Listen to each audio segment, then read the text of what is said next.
Hello, Cherie Hansen here.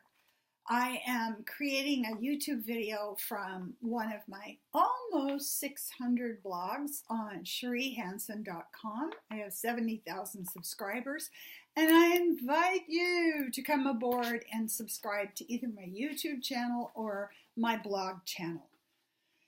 This one is called Mirror Person. Arg!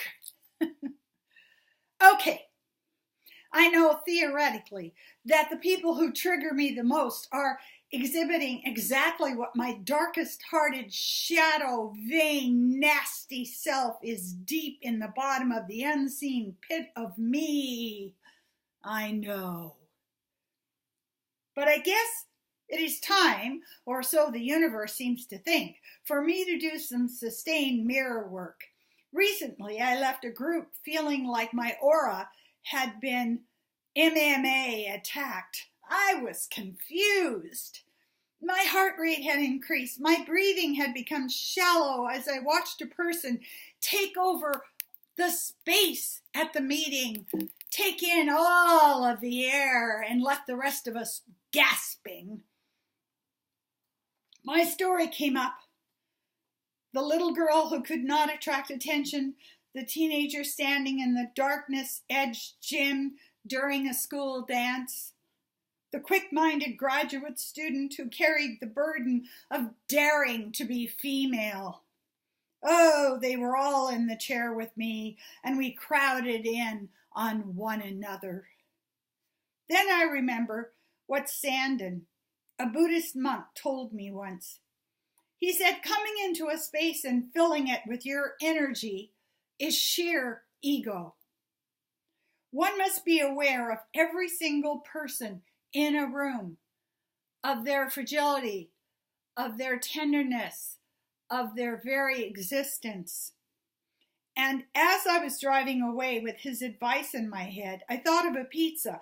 I thought of each person radiating presence in a section of the room, and to insist that all of these pieces was mine would be the same as if I ate their pizza slices in my hunger for recognition. I was ravenous for all of the attention I could get. I can be pretty simple-minded at times, and turning to metaphors helps me incorporate a lesson that I have heard.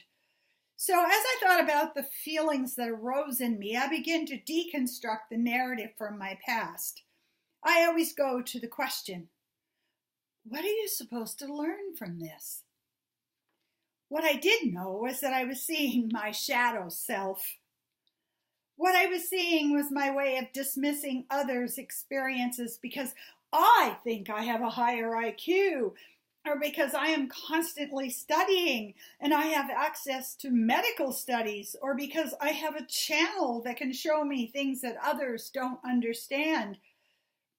And that is all just platinum-plated bullshit. What I know for sure is the greatest damage we do to one another is when we try to be right. To dismiss another's feelings, to denigrate the other's point of view, to deny other people their right to feel a certain way is bulldozing them. It is clear that it is severing everything in your sight. It is dropping Agent Orange all over the landscape, and it is the biggest problem in today's anxious world. So many of us are freaked out, vibrating with anxiety, acting out of our hurt child self, that we have stopped stopping. Pause.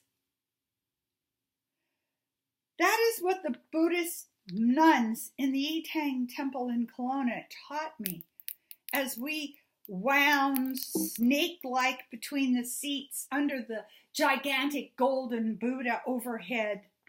You touch the earth, you take a step, and then you stop. You stand in one place so that you can realize yourself. You become still so that you can feel the earth and your foot connected. You remain quiet so that you can feel the still and loving presence of the other people around you. It isn't about moving forward. The purpose is not to be right, to be correct, to force others to recognize your superiority. The purpose is to truly experience your own emotions and to take time for that. The way you love in the world, the ultimate purpose is to not be afraid. There is no scarcity. There is now. And sometimes in my darkest days, I think of my scarcity collection as being a kind of hobby for me. I keep gathering thoughts of not enough. Oh, time is running out. Money is never enough. Friendships are so scarce.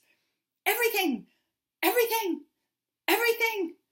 It is all in a safe locked down from me in some gated community, and the others have things I can never get.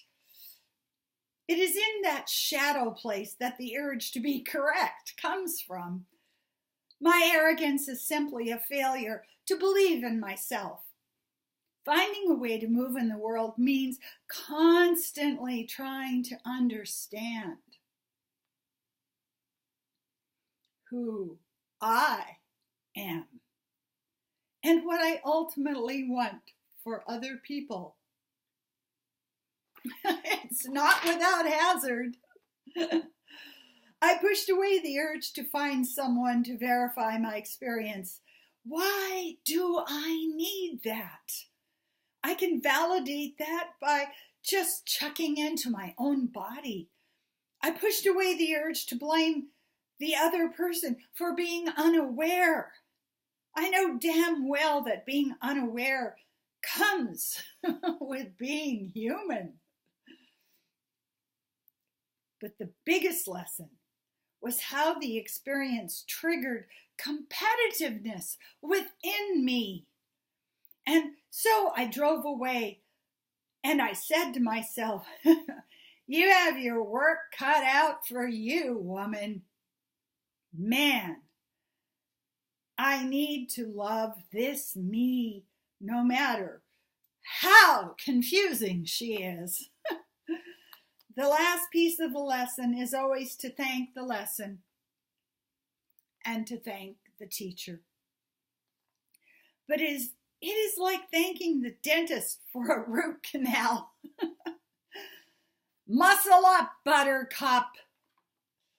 You have plenty of time, I remind myself.